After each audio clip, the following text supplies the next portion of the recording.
Hi there, I'm Katy Rose, and welcome to the Rooted Reinvention, a podcast exploring the real-world journey of reinventing who we are without burning out or burning our whole life down.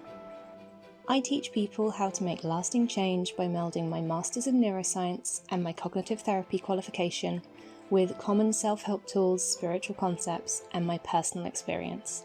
Because being yourself doesn't need to feel so damn hard. To get more information on podcast episodes, please visit rootedreinvention.com/podcast. Good morning, good afternoon, good evening, and good night. About a month ago, my old best friend from when I was a teenager contacted me. And it's been such an interesting experience to reconnect and learn kind of who we are now, sort of over 15 years later, and kind of reflect on the path we've taken and just kind of get to know them all over again. And since we were both teenagers back then, we've had a lot of discussions about emotions and how our understanding of managing them has changed. So a lot of our discussions are comparing how we used to respond to things to how we respond to them now. So I grew up in England, and we were very much taught that boys don't cry, girls shouldn't feel anger, kind of children should be seen and not heard. Showing your emotions is a sign of weakness, no matter what that emotion is. And also the concept that we are striving to reach an outcome that doesn't exist. So the idea of, oh, well, when I have this, I'll be happy, or when I have a stable job and a house and a husband and kids and I'll have made it, or those kind of discussions we've had about success in previous episodes, doesn't exist. Like, there isn't ever an end point to that. Like, the way that we as a species feel happy and fulfilled is by continually evolving and growing and exploring and expanding. And our culture doesn't put very much emphasis on achieving different things and trying different paths and moving from one thing to the next. There's this idea that we have, as say, certainly in my culture, we have this idea that you need to make it, you have to get somewhere, this is what this looks like, and you're always striving to get to that one place or point of your life. And because this doesn't exist, we never feel fulfilled. And the main emotion that I see in my work is that if you don't feel fulfilled, you don't feel like your work is meaningful, you don't feel that you have life meaning, is that you get angry, you get frustrated, you get hopeless, you feel down, lonely, depressed, anxious, confused. We tend to blame ourselves, find fault with ourselves, feel broken, feel flawed. And most of the problem that people have with emotions is not having a place to put them. So with anger, without a focus, you can't turn it into action. Sort of loneliness and hopelessness and depression, without understanding where it's come from and what's keeping that cycle going, it's a vicious cycle you can't get out of. So the way that we are taught to think about our life and what's normal and what's right clashes with how we feel emotionally. And then we are taught not to express those emotions, that we shouldn't be feeling certain things, that we should be over something by now, that logically this doesn't make sense. Why are you feeling like this? Why are you sharing this? Like, there's all this kind of miscommunication and misconception about emotions and what they mean and what they are and how we should respond to them. And this is something I learned back in sort of 2010, 2011, when I started supporting young adults in anger management classes. And there was a discussion about making a commitment to how we were going to manage those feelings that came up. And the counsellor who was running the session said, I'm more committed to being happy than to being right. That's all you've got to do. Be more committed to making your life work than being right in this particular argument. It's your choice.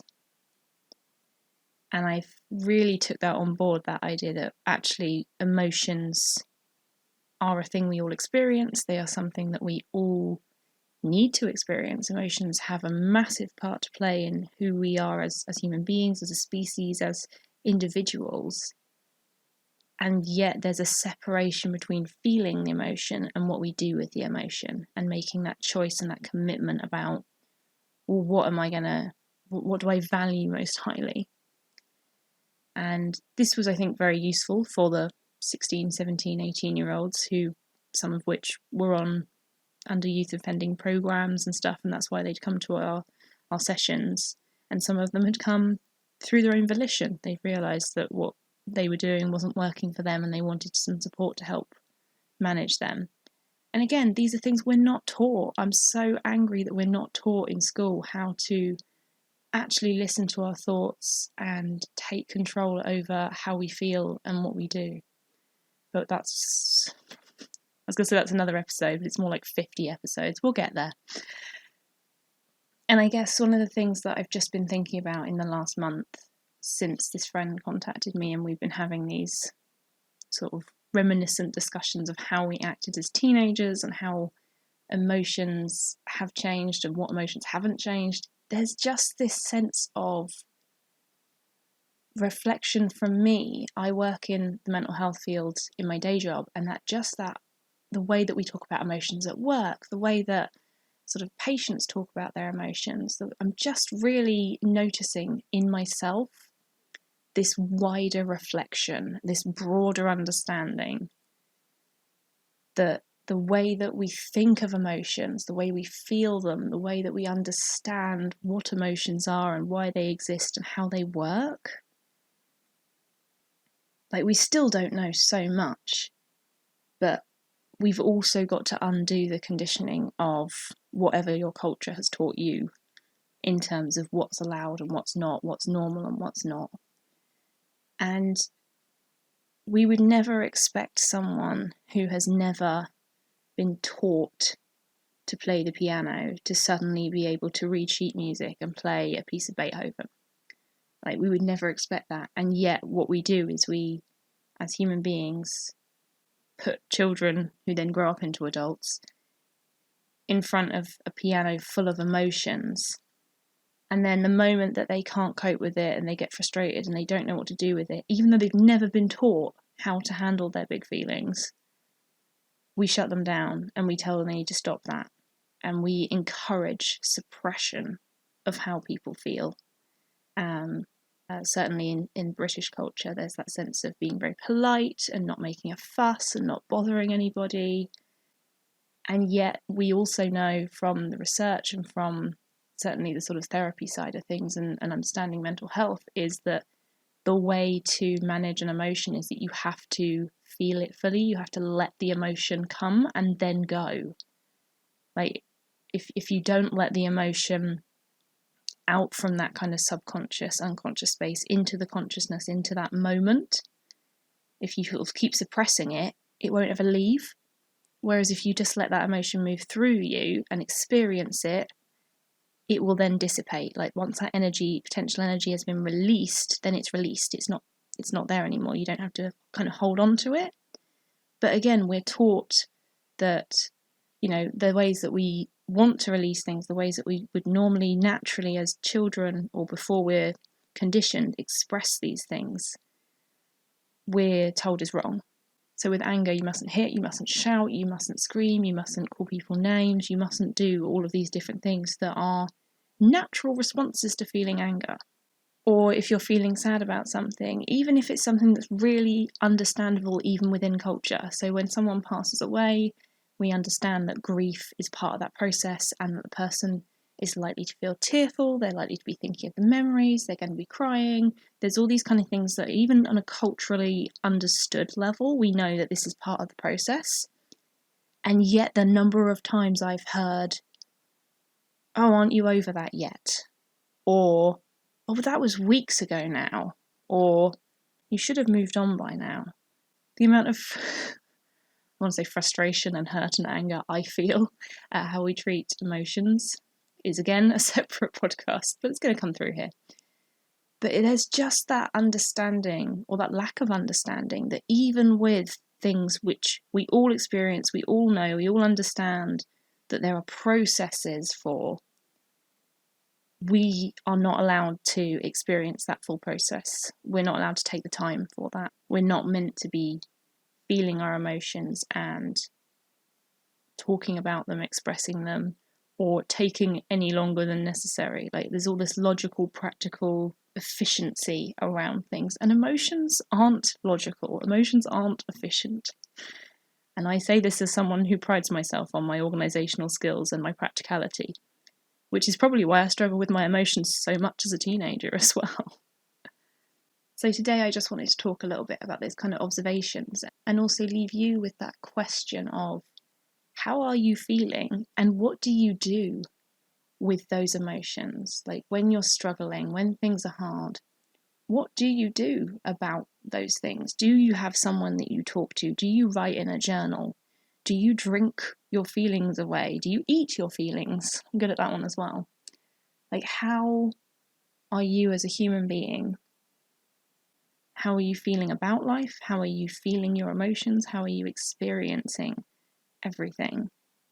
I'm just inviting you to reflect on what works for you, and then what lessons do you need to kind of unlearn from what your culture has taught you about being emotional and having emotions, and what that should look like on a logical level, considering that the whole point of emotions is that they are part of our primitive, instinctive response to things, and that they have kept us alive for however long you believe humans have lived. I'm not going to go into the debate about that, but my understanding is that over millennia of evolution, we have evolved and adapted and moved from kind of the caveman type of idea all the way through to where we are now with our briefcases, getting on a train and going up to an office. And our emotions are the thing that have guided us and have given us the best moments of our life, have taken us to the worst places and then back out the other side of it again.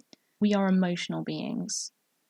I'm just inviting you to think about how your emotions are and how you respond to them, and if maybe you need some support with your emotions, think about where you might go with that.